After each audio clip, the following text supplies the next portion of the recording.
And we are live. Hey, folks, thanks for tuning in to another episode of Owen Explains It All, here with Owen Casey Stevens. How you doing, sir? Hi, folks. I'm doing good. Just Sweet. a whole bunch of moving parts to my week. I understand. Let's play the intro first so we get one of the moving parts out of the way. Just a second.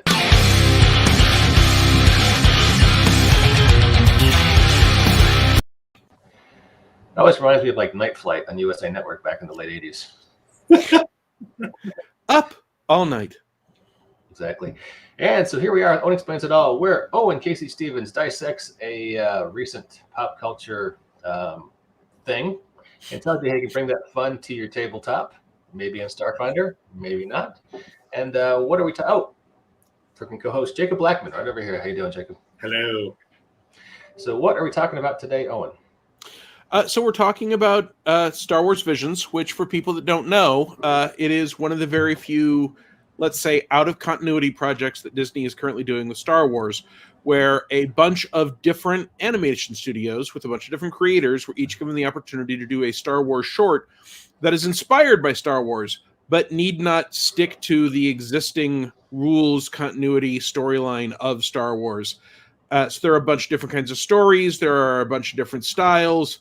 They were allowed to unleash their creativity and kind of do whatever they wanted to do. And that is, for me, a super exciting way to see what can you do with Star Wars as an inspiration that isn't necessarily exactly Star Wars, which is very much like what we are constantly recommending people do here on Owen Explains It All, right? This is a great chance to say, hey, this is what a bunch of professional storytellers took elements of Star Wars and made something that isn't quite just Star Wars.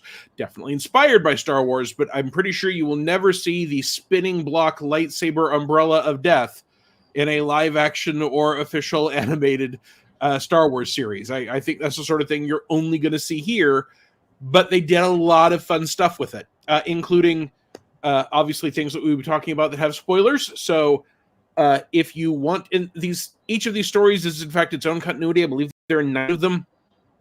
They're not related to each other, but wow, are a lot of them set up with an obvious hook for a sequel or an ongoing series of stories set in those same discrete universes. So I strongly suspect that they are at least looking for the possibility of a season 2 and season 3 of Visions, which may take at least some of these stories and move them forward. Well, actually, if you want to see this first set without spoilers, stop listening to us real quick, go watch them over on Disney Plus, and then come back. And all right, you have been spoiler warned, so beyond this point, it's not our fault. The character from the very first one, the duel, the guy the wandering swordsman who isn't a Sith and isn't a Jedi, but he apparently has been greenlit for a novel coming out. That does not surprise me in the least. Yeah. That was definitely one of the best of the shorts, Mm-hmm. and he was one of the most interesting characters. And I think this is really smart on the part of Lucasfilm, right? They can, first of all, they can inject a whole bunch of creativity into their system, because you get people that have not done Star Wars before. And let's face it, Asian culture and animation and samurai movies, those were all a lot of the inspiration for Star Wars to begin with. So sort of going back to people more directly connected to that pool and saying, hey, here's some toys that we built based on your playground. Would you like to play with them and make yet another set of toys? I think is a great way to see different directions you can take this stuff. But I also think it's anything that is really cool or really popular, anything that there is a general found outcry that, hey, we want to know more about this. Obviously, Lucasfilm is in a position to make more, be that novels, or they could set games in these eras. They could do live action movies based on these areas. They could do live action series on Disney Plus if they wanted to. And with the Star Wars Visions tag, they are set up to say, hey, this looks a lot like Star Wars, but it is not exactly normal Star Wars. Yeah, and it's not. Oh, go ahead. Multiversal and alternate world seems to be the theme recently for a lot of things. We're seeing it with What If on Marvel. We're seeing it with Visions here. Star Wars and even Dungeons & Dragons recently has been announcing lot of multiversal things for their game.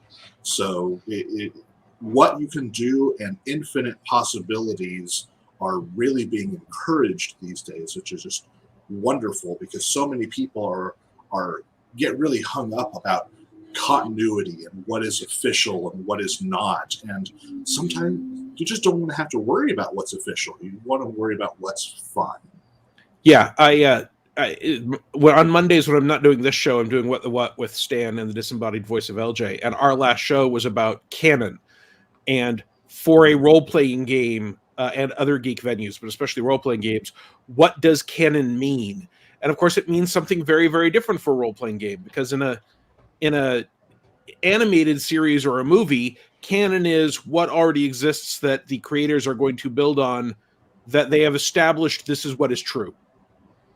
In a role-playing game, we can establish it's true all we want, but once it gets to your table, if you decide, hey, I want in my Starfinder game to decide that all Shirin are actually the reincarnations of the dead bugs from the Starship Troopers movie, we will never say, hint, suggest, or link to that idea in any official Starfinder, or I think even any third-party Starfinder product.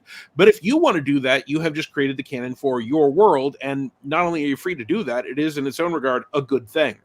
So I think showing people sort of professional levels of what different takes of the same stories and the same tools and the same aesthetics can look like is a good thing, and I think it can inspire a lot of people to, you know, maybe you don't want Jedi, but the idea of samurai that have a katana that has been passed down through their family that happens to glow with an energy field and do everything a lightsaber can do, maybe that strikes you differently and you want to play with that.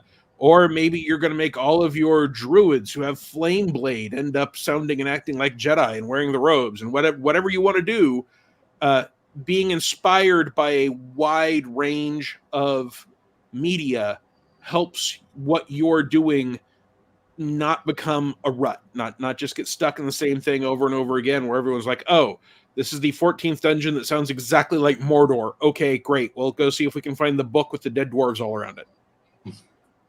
They dug too deep again.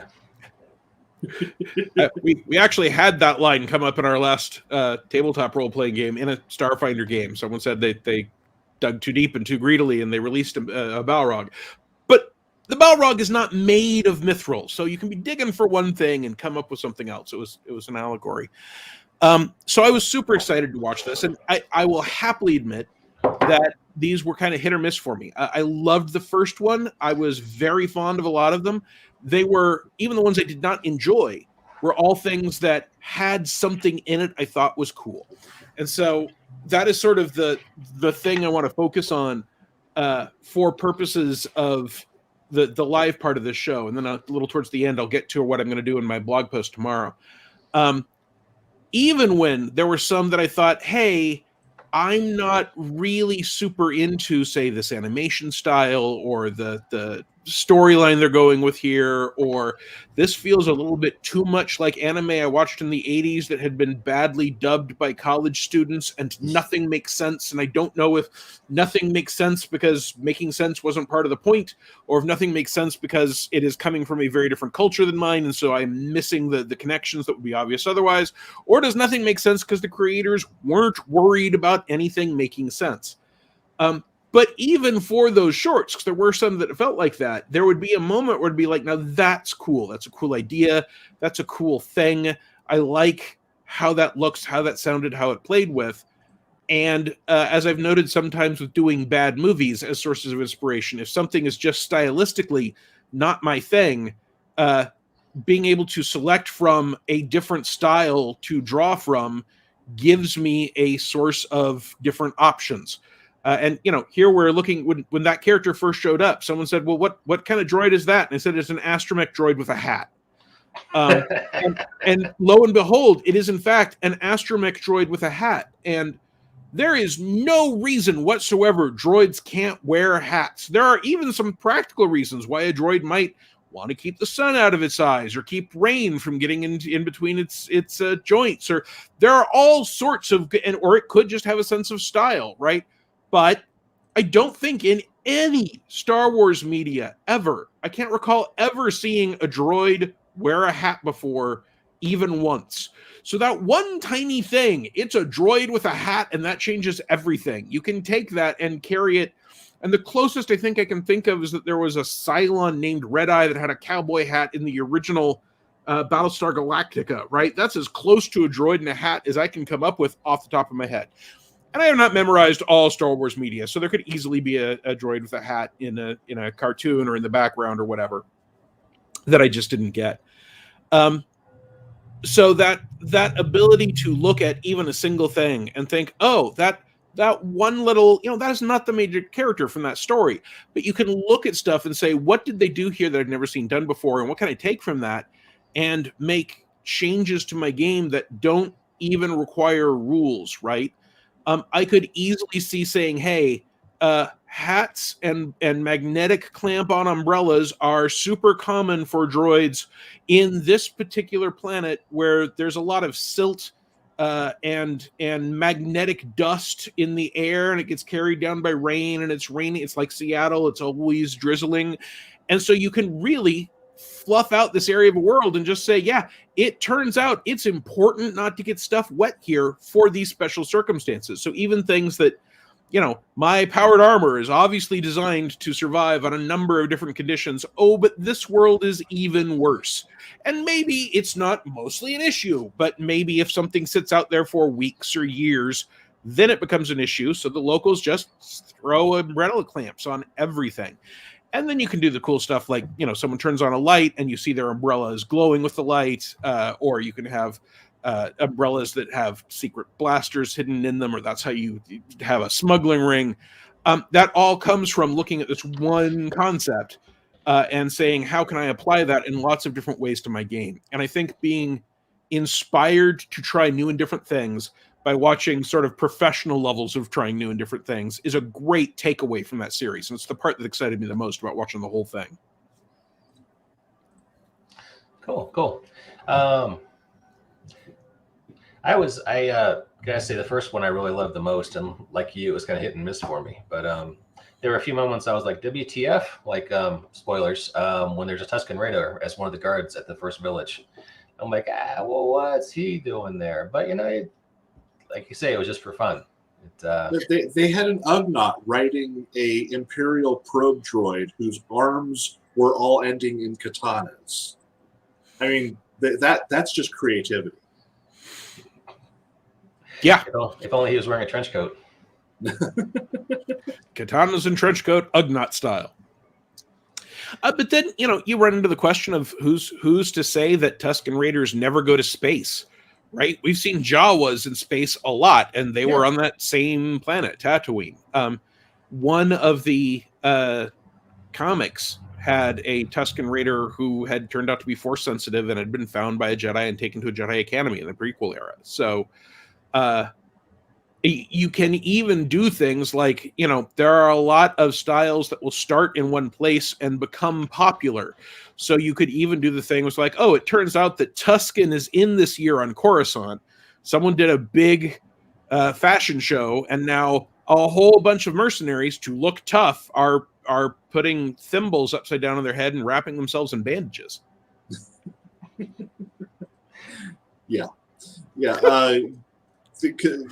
Given the scope and expanse of something like Star Wars and how many worlds they haven't even touched on, style and how things work can vary. So you even in an official Star Wars game, you could have fun elements like this because if your world is far enough removed from the rest of the galaxy, it's had its own evolution. So you can do what you want with it, and that's the glory of these games. Well, there was a Star Wars fighting game back in '97. Basically, it was just a button master beat 'em up, but you had random characters you wouldn't have thought would be duking it out with, say, Luke Skywalker, Darth Vader, like for instance, a Tusken Raider.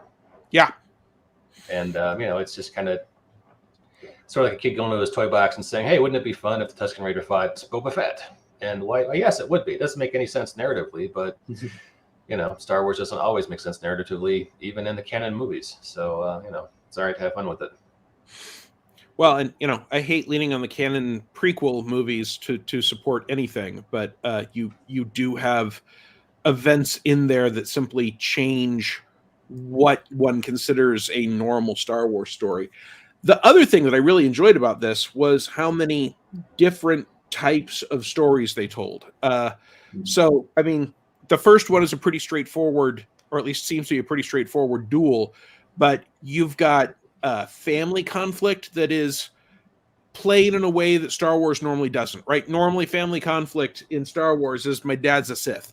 And that's about as, and I kissed my sister, and that's about as much family conflict as they get into.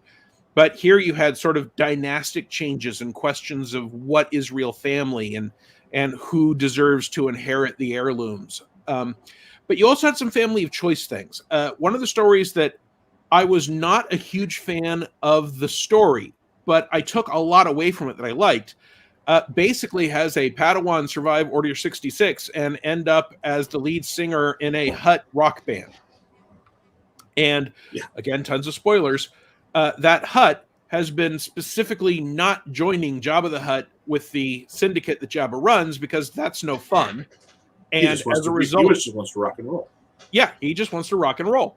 And so he and his band of meddling kids have their own spaceships, and they're going around and they're doing rock shows, and they usually have to flee because Jabba sent someone after them. And the end of that story is not about getting into a big fight to rescue the Hutt that has been captured. It's about showing up at a public execution, convincing the Hutt to let you play one last song and then kill you all, and being so good that you offer to let the Jabba, who's a mobster, be your promo guy and get a cut, and that turns out to be more appealing to him than killing you all because one Hutt wouldn't get in line and join the syndicate the way he was supposed to. And that is a non-combat major story plot resolution that you just don't see very often in Star Wars stories. And a little while ago on my blog, I did some rules for Battles of the Bands for Star Wars, or Starfinder. I took the Starfinder chase rules and reskinned them to be Battle of the Band rules.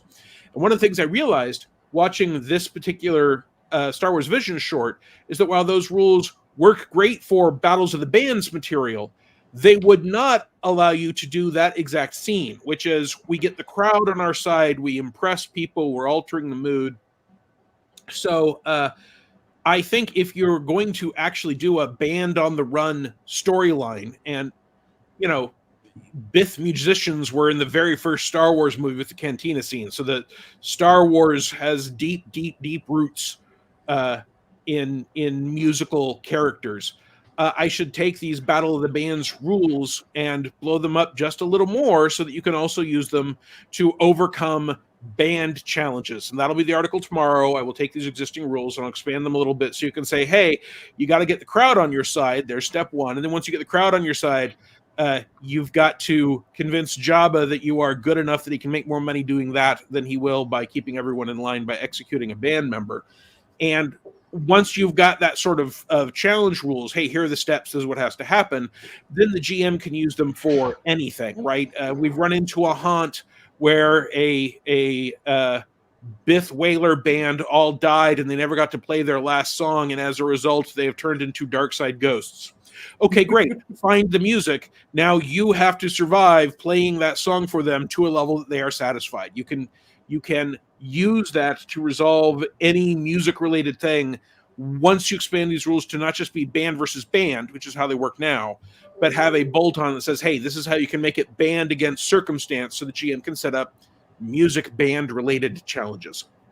Well, this year just one step away from Scott Pilgrim for Starfinder, or Josie and the Pussycats for Starfinder. Yeah, so both of those are things I want to be able to do, right? I think there is a lot of fun play space in being the band of meddling kids, and maybe sometimes you do end up having to have a fight, right? I've done kind of music soul-sucking wraith occasionally as a plot idea I've put out. Maybe sometimes you gotta whip out the flamethrower bolt-on your keytar and actually get into combat. But Starfinder has a keytar as a piece of equipment in the armory. It is the only Paizo product to ever have a keytar in it. Paizo has done some famous band-related stories for Starfinder. There are people that are huge fans of the icon as a concept. So I think it is worth taking that one step further and turning this into a kind of fully supported rules subset that you can say, hey, and then once I do that, you can also say, okay, for you all, it's not a Battle of the Bands. We're going to do the Great Akaton Bake Off, where you have people from all the different parts of the Pact world having to make cakes. And this is a competition, and that's the focus of our entire storyline. And we're going to borrow from the Food Wars anime more than Star Wars. But this really inspired me to want to have those rules be able to cover that. And that is why I thought it was worth talking about them, not just as, hey, be inspired, but here's a specific rules element that currently Starfinder doesn't support, even though I've done Battle of the Band stuff it doesn't support.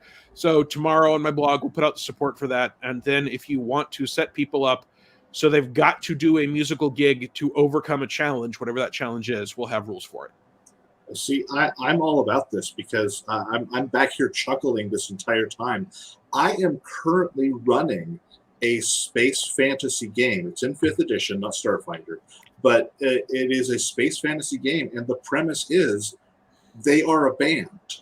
The PCs are a band, and they're going from gig to gig. The most recent one I did is they had to go to a gig and afterwards smuggle out someone from the planet. Yeah. But they were just paid to be there as musicians, and so it was wonderful.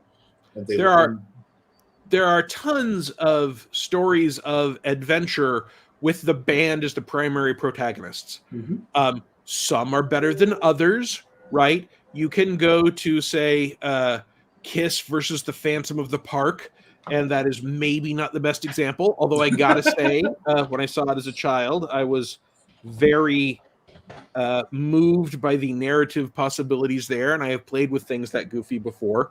But I'm also, Rock and Roll, which is animated, is one of my very favorite movies, honestly, and it is a movie about a band and the breakup of the band and the power of the voice and magic and friendship, and those are stories that require the ability to do extraordinary musical things. If you wanted to do Robotech, right, you could be inspired by that to have combat music in the Lin May fashion, where this music is an important part of winning the war. So I think there is a ton of material to draw from. Rock and Roll is very close to science fantasy. Certainly, I think one could make the claim that Robotech is more science fantasy than science fiction. It's a soft science fantasy because you don't have sorcerers, but you do have giants and micronization and bardic music being the way you defeat an entire army. So there are a lot of elements in there. Cool. And I want to acknowledge RPG luminary John Lighthouser is in the comments saying, I love the Sabersmith episode. It could easily be a movie. And I would agree. That was one of my favorites too. Yeah, it could be this movie. Mm-hmm. And I honestly, as a story, it was not one of my favorites. But as a idea for a story in Star Wars, I got a lot out of it. And that's what inspired me to cover that for this episode. And I think, if we can create a flexible set of using skills to overcome challenges rules, as I said, while I'll write it up for baking, once you've got there for music, once you've got that, you could do it for baking or being a lumberjack or whatever, skiing. You can do all of those. Hey, you've got to successfully win the boat regatta so that you can prove to your grandfather that he should save the family's clubhouse rather than turn it into an office building. There's a whole world of Space Olympics. Sure, Space Olympics, sports. I mean, there are, if you look at anime, there are action-driven anime stories about people who cook or ice skate or play tennis, where the ability to do that is just doing that well, super important. And that's without even getting into sort of the hybrid things like Shaolin soccer, where yes, you have to have rules for playing soccer, but you're also actually attacking each other with kung fu moves. And one of the things I like about the chase rules for Starfinder as a basis for these things is that it's specifically set up so that, okay, you may be taking actions to make progress on this chase, which is whatever skill we need it to be. Or you may be shooting at people or being shot at. You can alternate those or do both at the same time. It can become blended. So you can use those rules for a pure, if you wanted to do pod racing, right? This classic sci-fi music, we actually had that poster up on the wall of one of the Starfinder offices at Paizo, along with a similar one with the original Star Trek character or Star Wars characters with Princess Leia on the guitar and such. So I really think it's an area where Starfinder, once we expand into it, we well more than double the numbers of stories that we can tell, even without getting into the Doof and the Doof Wagon following Furiosa and Mad Max in the most recent Mad Max movie. And that's really all I have to say about it. I'm super excited. It's sort of forgotten how much I love those stories, and it's super easy when you are writing or working on a role-playing game or role-playing adventure to say, well, these rules handle fighting really well, so everything should be based around fighting. And that cuts you off from a whole nother set of narrative options. And if you make those rules a little more interesting and a little more dramatic and a little more flexible, you're giving the GM a set of tools where you can do either, he can say, hey, just like we've had the one underwater adventure and we've had the one jungle adventure and we had the one urban adventure, we're now going to do the one Ren Fair festival adventure where singing How Many of Them Can We Make Die at the top of your voice is the best way to get people on your side and overcome the issue. Or you can, if it's robust enough, anchor an entire campaign, a whole series of adventures, everyone's character concept on. At least half the time, what you all are going to be doing is engaging in this conflict resolution mechanic to out-sing, out-musify, out-dance, whatever. Yeah, that's the Star Wars one. We had that up. I love that. To overcome things in these other ways. So I'm excited to have been reminded of that as a concept, and I'm already halfway there. And it's a great example of how you can do something that seems like a great game design, right? I wanted a Battle of the Band rules. And it just didn't occur to me that once I'd gone that far, it's only one step farther to having full musical skill encounter resolution rules. Yeah, it's like you said, it's a lot of stories where you said Scott Pilgrim or pod racing or, the old classic ski movie where you've got to try to, the working class kid has to beat the snob kids to save the community center. There's tons like that. And we are over time, sir. I promised you a short and punchy 30 minutes, and we are at 34. Well, we started late, so we're only at 28 of broadcasting, so I think we're good. All right, fair enough. All right, so check out owencaseystevens.com, where an accompanying blog post will be going up soon. I'll include that in the show notes when it goes live. And any closing thoughts, Owen? When you're being inspired by things, if the rules don't handle it, don't be afraid, even if you're not a professional or even amateur game designer. Don't be afraid to either hack the rules yourself or look to see if someone else has done it. Go to your players and say, hey, I want to try this thing out. And if it's terrible, then it'll be a dream sequence. Don't worry about it. But I would really like to be able to run an adventure where possibly it's a competing fundraiser and you're trying to get more money than those Nova kids here at Galaxy High. Cool. That sounds like fun. Jacob, closing thoughts before we wrap it up? If you are interested in other alternative Star Wars world ideas that are like but not exactly Star Wars, I recommend you check out the Hunter's Moon series of books by frequent Banff co-host Walt Rabillard. They are available on Amazon for Kindle, audio, paperback, and it is very much like looking at a different Star Wars universe. They have space wizards, you've got stormtroopers. It's just a little different and all fun. More of a military sci-fi take on the sort of sci-fi space fantasy concepts. I just finished the first book a couple weeks ago. I got to write my review. I owe that to Walt, but Yeah, and check out Owen Casey Stevens on Patreon. The URL is right there on your screen, just patreon.com/Owen Casey Stevens. And we will see you in 2 more weeks when, once again, Owen will explain it all. So thanks, folks. Bye, folks. Take care.